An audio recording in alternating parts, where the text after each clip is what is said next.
আমি নতুন একটা ভিডিও নিয়ে আবার তোমাদের সঙ্গে অনেকদিন পরে হাজির হলাম। আমি যেহেতু একটু অসুস্থ, তোমরা তো জানোই, সেজন্য আমাকে এই এক্সারসাইজগুলো করতে হয়, রোজই করতে হয়। আজকে মা আমাকে ব্যায়ামগুলো করাচ্ছে, দেখো আমি কি ধরনের এক্সারসাইজ করি। আর একটা কাকাও আছে যিনি আমাকে এক্সারসাইজ করান, কিন্তু আজকে মাই করাচ্ছে।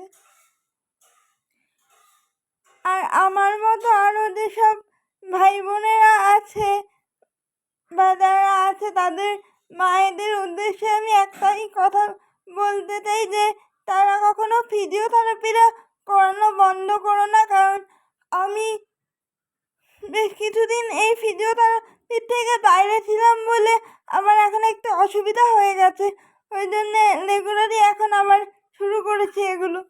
তাদের যতই পড়াশুনো থাক বা অন্য কাজ থাকুক, তাদের মায়েদের উদ্দেশ্যে আমি বলবো তারা যেন বাচ্চাকে ফিজিওথেরাপিতে টুকু অন্তত করায়, তাহলে তারা এই যন্ত্রণাটা পাবে না।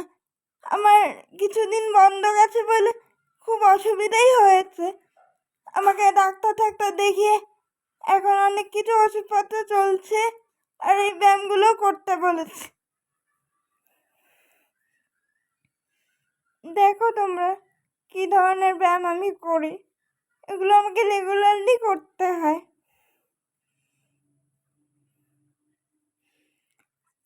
আমার চ্যানেলটা তারা এখনো লাইক শেয়ার ও সাবস্ক্রাইব করনি, তারা লাইক শেয়ার ও সাবস্ক্রাইব করে দিও।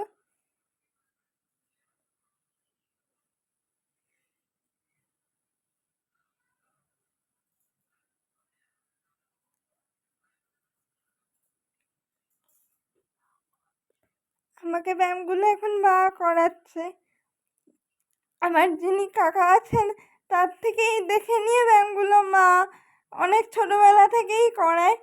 এই আমার ছোটোবেলায় যখনই এই রোগটার কথা শোনা হয় তখনই করানো শুরু হয়েছে, কিন্তু তারপরে বেশ কিছুদিন গ্যাপ দেওয়ার ফলে এখন আমার আরও প্রচণ্ড টাইপের অসুবিধা হয়ে গেছে, ওই জন্য এখন আমার রেগুলারলি করানো হচ্ছে।